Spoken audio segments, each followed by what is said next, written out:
I am Priya Mishra and I welcome you to this week's immigration show. First in the show, we'll give you the visa bulletin for May 2011.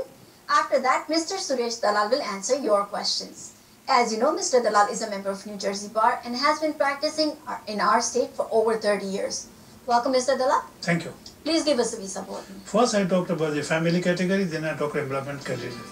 First category is the citizen children over 21, is May 1st, 2004. F2A category is the permanent residents, spouse and children under 21 is 8 June 2007. There was a movement about 2 months.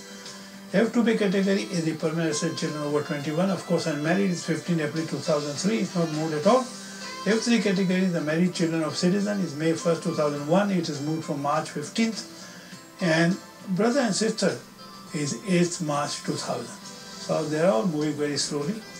And first category, the employment category now. First category is current men of exceptional ability. Second category is masters and PhD, and priority date is July 1, 2006 current. Third category is skilled worker category is 15th April 2002. There is a movement about 7 days only. Other work unskilled category is April 15, 2002. All other categories are current. Anything new happening with immigration? No. Nothing new. No. So then let's get started with our letters for today. First letter is from Satish Shrivastava and he writes to us from Indianapolis. I have been watching your show on TV Asia with great interest. It is very informative and highlights on different problems faced in the process of immigration to USA. I am citing my case below for your guidance. I am a US citizen and have applied for the immigration of my son, aged 31, living in India under F1 category, unmarried sons and daughters of US citizens. The priority date in his case is 1st June 2006. He was asked to submit birth certificate, police report, etc. during last year, which was submitted in November 2010. Since then, nothing is heard in this matter. I am 68 years old and seeking retirement and need my son to unite with me here soon. Please suggest what can be done in gearing up for this case. You know what happened? Unfortunately, the date regressed. And now they are processing the which was filed in May 2004. So, sir, you may have to wait about 2 years before your son can come here, and he should remain unmarried during that time. It was very good, the thing was moving very fast, but it's gone backward now. And people are wondering why it went backward. There are so many reasons, but now that you have to wait. There is nothing we can do, and nobody can do anything for this case. Okay, so don't get married and just wait till the date gets visa becomes current. Okay. Next letter is from Gopi Asudani. He says, I have been watching your program on immigration since last 3 years. I find the program not only very interesting but also very helpful. Actually, I have been waiting for the appropriate time to give you trouble to answer my problem. I have green card since January 2001. I have been coming to USA either every year or within the time period of re-entry permit. Lastly, I came to USA in August 2007 and left for India in September 2007 after applying for re-entry permit. I was granted re-entry permit from April 2008 to April 2009. Thereafter, I thought of becoming a US citizen. I came to USA in July 2008, that is 6 months before 1 year. I stayed here in USA up to May 2009 and went back to India. However, I returned back to USA in November 2009 before 6 months. I left USA in October 2010 and arrived back on 5th April 2011. He had planned to come early, but his wife was in hospital and whatever, so he came back April 5th, 2011. Thus, we were absent from USA from October 6 to April 4, 2011, which I presume is less than 6 months period to qualify for a continuous stay in USA. I would like to know as follows. The period of absence from 6th October to 4th April 2011 will be counted as continuous stays at USA as being period less than 6 months or not. Second question is, when will I be entitled to apply for citizenship? 4 years and 1 day from 24th August 2007 or 4 years and 1 day from 16th July 2008 or 5 years from July 16, 2008? The question is, I looked up everything. I did not have time to calculate all the dates and everything. But she says October to April is not less, it's not 6 months, it's more than 6 months. October, November, December, 3 months. January, February, March, April is more than 7 months. It's 7 months. It's not 6 months. Her calculation is wrong. But April first week they were here, so we don't know what date they left in But that's October. right, April first week. But if you put it, if you April, I think 11 October something, I think it's more than 6 months. Mm-hmm. Suppose by chance you may be overstayed by 3-4 days or 10 days or 15 days. If you have good excuse, it will be counted, not counted that you are absent more than 6 months. The question is very important. That you were here previously, you stayed here. And the last time when you came here in the United States, and from that day, if you have not stayed more than 6 months, you will be qualified to apply under 4 years and 1 day. Mm-hmm. You don't have to do it 5 years because you were coming here, staying here previously. So all the dates are there. I did not have time to go through each and every date you mentioned. But 4 days and 1 year is a very complete picture you have. You in last 4 years and 1 day, you have to complete 2.5 years. Total time 30 months, 4.5 years, then you can apply. So you calculate whether you are completing 30 days. One time you were out more than 3-4 days, it all depends upon the immigration officer. If you can convince him that, sir, for some reason or other. But you're taking everything in your account, Discretion should not be exercised in your case because you are not staying here, you are taking all re-entry permit, everything. And probably any immigration officer won't have a discretion to grant you a favor. Mm-hmm. Because for some reason or other, in the last 5 years, you stay here completely for more than 30-40 months, and unfortunately for some time you have to go to India, and because of certain thing you can't do it. You can do it within 4 years and 9 months, or you can do it 4 years and 1 day. But if you are regularly staying for some time and going to India and using re-entry permit, I don't think immigration officer will exercise discretion in your case. Also, you have to prove that you have no intention to abandon your residence. Mm-hmm. Green card is not given for purpose of staying in India and coming here. You have to make up your mind whether you want to stay here or not. Yes, complete 5 years, finish this year, then have a citizenship and you can stay in India permanently. Nobody is going to bother you. But you have to do that one. You can't come here on re-entry permit, go back, and after some time, after 3-4 years you change your mind, no, I want to stay in here, you have a problem. Okay, so Mr. Gopi, I hope that answers your questions. With that, we'll take a short break. We'll be right back after these messages.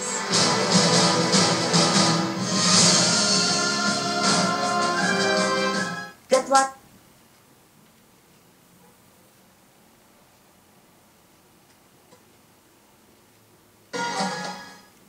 I think it's when I stopped starting to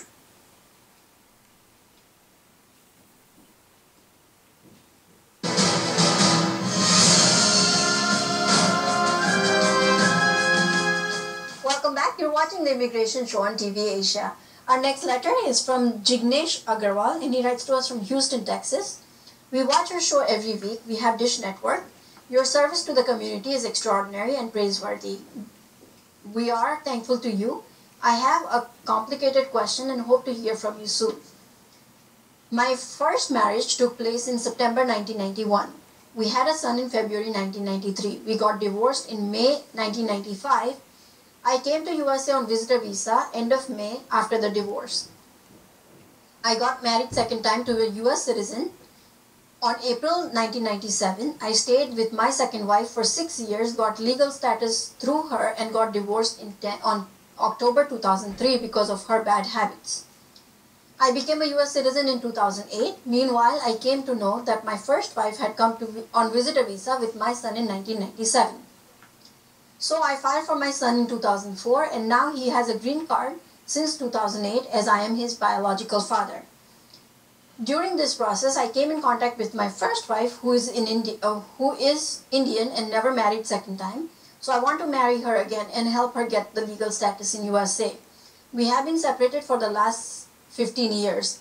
My question is there any problem marrying with the first wife?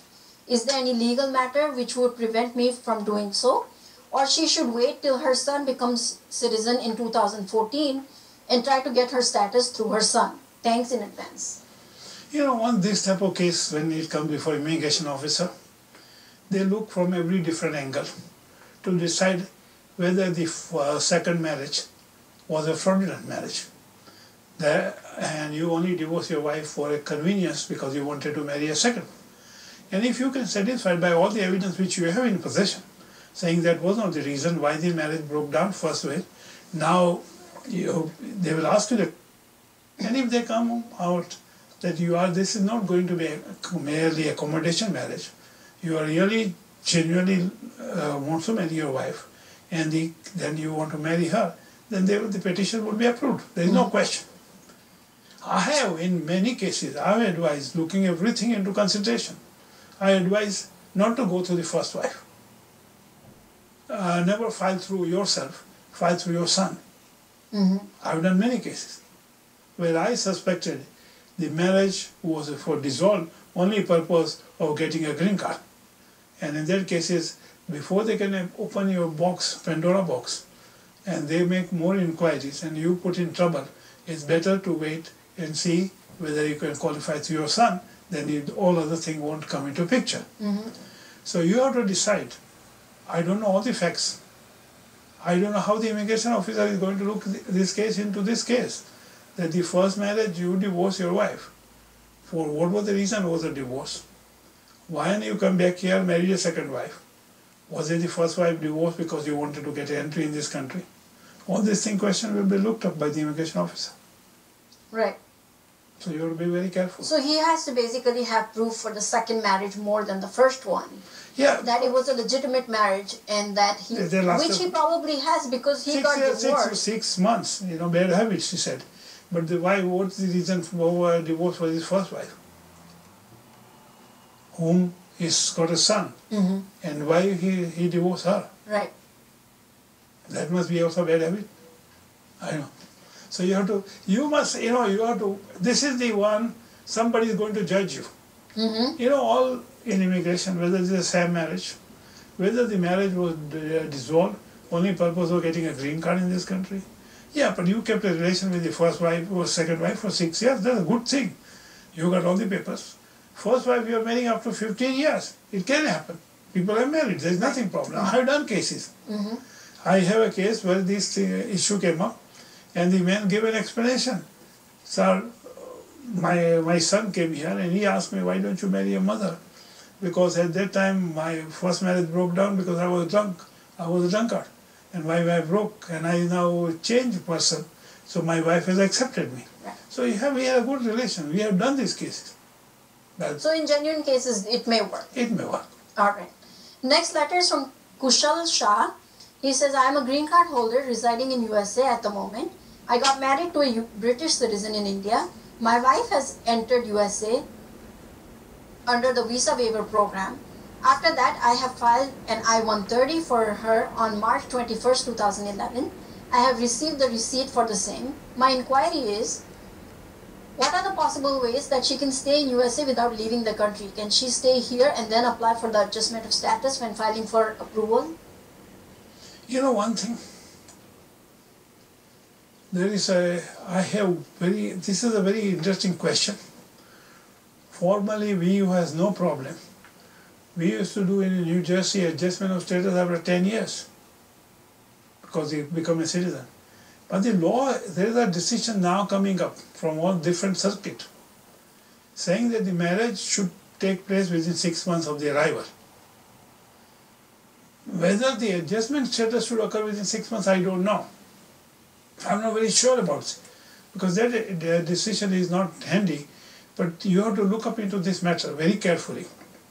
Whether you are on a green card holder, you are married within, I don't know whether he married within 6 months or not, I don't know, I have no answer. So first let me know whether you married within 6 months or not, and whether you are required to adjust your status within 6 months. Can you do it afterwards, after 6 months? I don't have any idea. I have to revisit that decision and I can give an advice on that issue. But first let me know whether you marry within 6 months. The law says, because when you come on under the law, there is a guarantee you give that you won't change the status within 6 months. You don't do anything. Now by marrying it, whether she's going to change the status after 6 months, that may be probably, I tell you, that's going to, I think this requires a consultation with an attorney, and I don't know which from place you are calling me, because in New Jersey, the debate was going on for a very long time. There is a decision in New Jersey which was allowing that the people were there. So they came, the lot of application was not adjudicated for a long time, and ultimately they adjudicated them because they married after 6 months. They tried to adjust status after 6 months. So there is a problem, sir. You better consult an attorney, local attorney in your area who is good in immigration, and he knows what has happened, because people don't know when they take an undertaking, when they come here, when by visa waiver program, they sign undertaking not to do anything, not to change your status, not to apply for extension, don't do anything. Right. By doing this one, you are going to change the status after 6 months. It's going to be a problem, sir. You look up in this matter very carefully. Right. So, Kushal, you should definitely sit down with a lawyer in your local area and discuss your particular situation with all the details of how and when you got married and when did your wife come and everything like that. You know what I want to make it, not all the attorneys are good. You better be very careful whom you are going to consult, whether he is expertise in this matter and he know the law of that circuit. Right. That's very important. Yeah, somebody knowledgeable with visa waiver programs as well. Visa waiver program effect of marriage and delayed in filing adjustment of status application. And somebody who's very familiar with the visa waiver program as well. Sure. Absolutely. Let's take a quick short break. We'll be right back after these messages.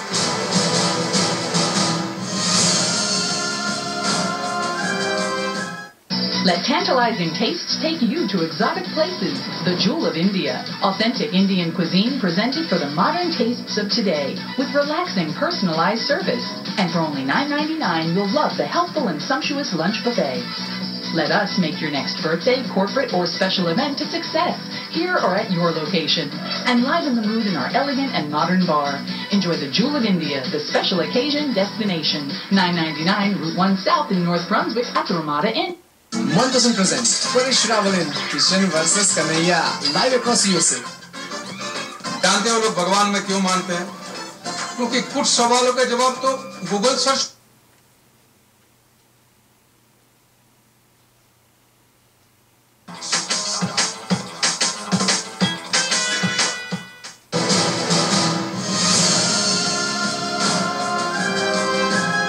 Welcome back. You're watching the Immigration Show on TV Asia. Our next letter is from Karan Shah. He says, I watch the Immigration Show every week with my grandfather, Mr. Dalal's expert advice is very informative, and my father thinks it is one of the best shows on TV Asia.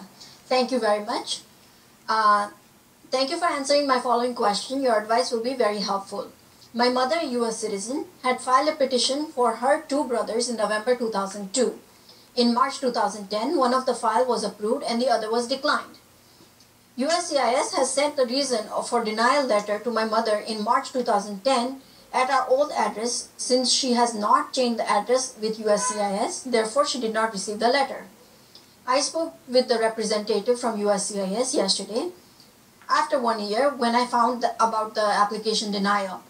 My mother did not receive the letter and she told me we will send a request for the concerning office and they will mail you a copy of the letter showing the reason for denial, but you will not be able to appeal the denial and you will have to start the whole process again. Since appeal period is over and also USCIS has not received the return mail from post office, so it is assumed that the letter of denial has been accepted. The question is, since I have not received the letter, therefore was unaware of the denial and could not appeal the decision within 30 days. What can I do to appeal the decision and get the file back on track again? Will my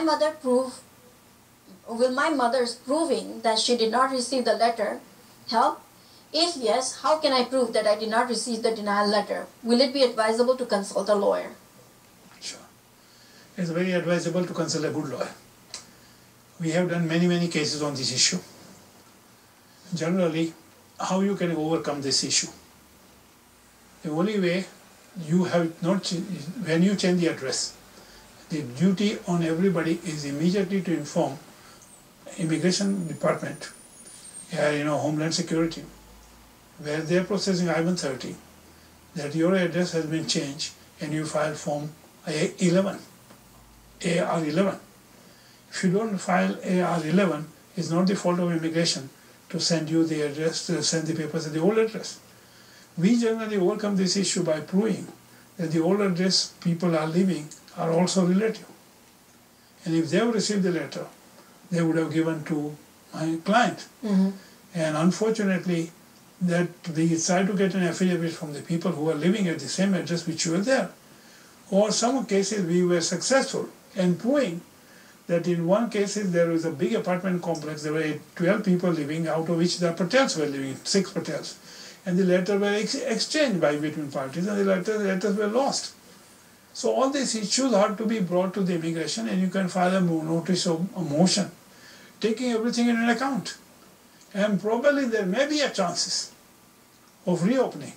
We were successful in 90% cases on reopening all these cases. But it will depend upon the circumstances each and every case. But the burden is on you. As soon as you change, you have to inform the immigration. And if you don't inform the immigration, you can't blame them because they did not send the address. You did not receive it because it was your fault, because you did not inform the USCIS that your address has been checked by filing a form AR11. So these are the difficult. Now, if you file a new petition, the payout brother will take about 10 or 11 years more to come in this country. So you have to consider, you have to consult an attorney, good attorney, who has done these type of cases. We have done about 50 cases on this issue. And out of 50, we managed to get about 42 approved. You know, I am recently getting a lot of complaints that the boy and the girl goes to India. And for some reason or other, they've been forced by the family to marry. A girl or a boy. The girl, unfortunately, the girl comes here. Majority of cases I have seen the girls are from poor family. And even though they have some inkling that this marriage is not going to last, they come here with a great expectation that she would be very happy in the land of honey in America. Now I have seen cases that the girls are thrown out from the home within 2 months or 3 months. Or the boys are thrown out from the home within 2 or 3 months. And when then they generally have a conditional green card for 2 years. And the green card, they have a very, very difficult time to get the permanent green card. The girls who come from a poor family, they don't want to come back to India. And they have a very, very tough time. So in this type of cases, if you have some inclination, any of your relatives who goes to India, and girls are coming from a poor family, and if she has some inclination, I'm sure, you know, when our marriages are generally arranged marriages, but you know from the arranged marriages that our marriage is going to last or not. If there is no love shown by the boy, you know that this marriage is not. The boy only stayed for 2 months. How you react? How was he? Was he there? Was he working as if he was forced to marry this one? All these type of cases have to be considered because there is a biggest problem. The girls are going through a lot of problem, and they don't want to go back. And their whole life is now depend upon how they can get a permanent resident card. So when they get a permanent resident card, they can marry a good boy, they can live in this country, they become clever. So these type of cases are going on every day in my office, and I want to bring to your attention that you should be very careful when you do. And if you think the marriage is shaky, don't advise the boy or girl, wait for 2 years, you can, and then you come here permanent basis. So you don't have to worry about the getting the condition to be removed. That is very sound advice. Yes. And also, when the girls do come here, be a little smart about it. Make sure you have proper documentation about your marriage, so in case things don't work out, you at least have proof that it was a genuine marriage. Sure, and if your husband is troubling you and giving you, immediately call the police. That will help you that you are a better spouse. Right. And you have been tortured, you have been hit. Tell them, be frank. Right. I think our girls from India are very timid. Right. They don't have a guts to face all this problem. And the husband who are in this country very overpowerful. They've been here for a long time. They know all the laws.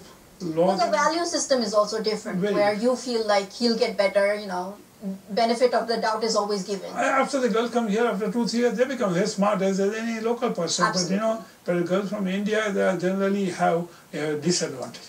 Okay. That's very good advice, but it brings us to an end to our show. Before we end, here's a quick look at the priority dates for May 2011 once again.